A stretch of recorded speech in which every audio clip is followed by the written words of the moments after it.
পৃথিবীর কোনো ধর্মই আল্লাহর দেয়া নয়। অনেকে বলে তাহলে খ্রিস্ট ধর্ম কি, ইহুদি ধর্ম কি? আসলে এটা ইসলামের একটা অন্য ভার্সন।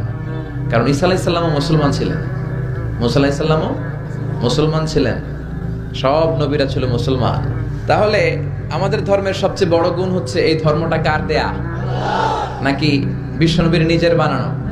কথা বলেন। এই ধর্মের এমন কোনো নিয়ম নাই যেটা আপনার রুচির সাথে যাবে না, পরিবেশের সাথে যাবে না, বেখাপ্পা বেমানান এমন কোন নিয়ম আছে? কিন্তু পৃথিবীর অনেক ধর্মে আছে না নাই?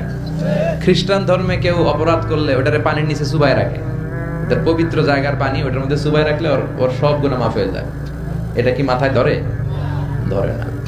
হিন্দু ধর্মে, হিন্দু ভাইদেরকে আমি কষ্ট দেওয়ার জন্য বলছি না, বোঝানোর জন্য। প্রক্রিয়াটা একটা প্রথা ছিল, সতী দাহ প্রথা হিন্দু ধর্মের। মানে হিন্দুদের কোনো পুরুষ মারা গেলে, স্বামী মারা গেলে শ্মশানে মৃত লাশকে ওরা পোড়ায় না। ওদের একটা নিয়ম ছিল, স্ত্রীর আগে স্বামী মারা গেলে স্বামীকে পোড়ানোর সাথে সাথে স্ত্রীকেও জ্বলন্ত আগুনে পুড়িয়ে দেয়া হতো। এই ইন্ডিয়াতে কত নারী যে জীবিত তাদেরকে পোড়ানো হয়েছে তার হিসাব নাই, পোড়ানো হয়েছে তাদেরকে। রাজা রামমোহন রায়, নাম শুনছেন? উনি এসে এই প্রথার বিলুপ্তি ঘটালেন, সতীদাহ প্রথা বিলুপ্তি করলেন। তো এই যে ওদের নিয়মটা, এটা মাথায় ধরে? স্বামী মরছে তো বউরে মারবি কে? কথা বলেন। আবার হিন্দু ধর্মের আরেকটা সিস্টেম হচ্ছে, কেউ যদি খাঁটি হিন্দু হইতে চায় তার গরুর পেশাব খাওয়া লাগে, গোমূত্র পান করতে হয়। কি মূত্র?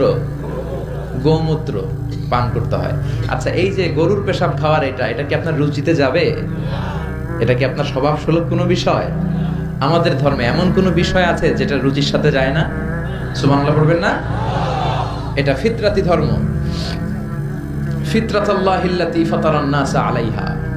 এমন ফিতরাতে আল্লাহ এই ধর্মটা দিয়েছেন, যেই ফিতরাতে আল্লাহ মানুষকে বানিয়েছেন। এই ধর্মের কোনো বিষয় পালন করতে মানুষের কষ্ট হয় না। এটা সমাজসম্মত, এটা পরিবেশ সম্মত, এটা স্বাস্থ্যকর একটা ধর্ম। সুবহানাল্লাহ পড়েন। এবং পৃথিবীর যত মানুষ জন্মায় তারা সবাই এই ধর্মের উপর জন্মায়। বিশ্বনবী বললেন, মা মিন মাউলুদিন ইউলাদু আলাল ফিতরাহ, ইয়ানি ইউলাদু আলাল ইসলাম ফাআবাওয়া ইউহাব্বিদানি ইউনাজ্জিসানি ইউমাসসিরানি। তাকে নাসারা বানায়, মাজুসি বানায়, ইহুদি বানায়।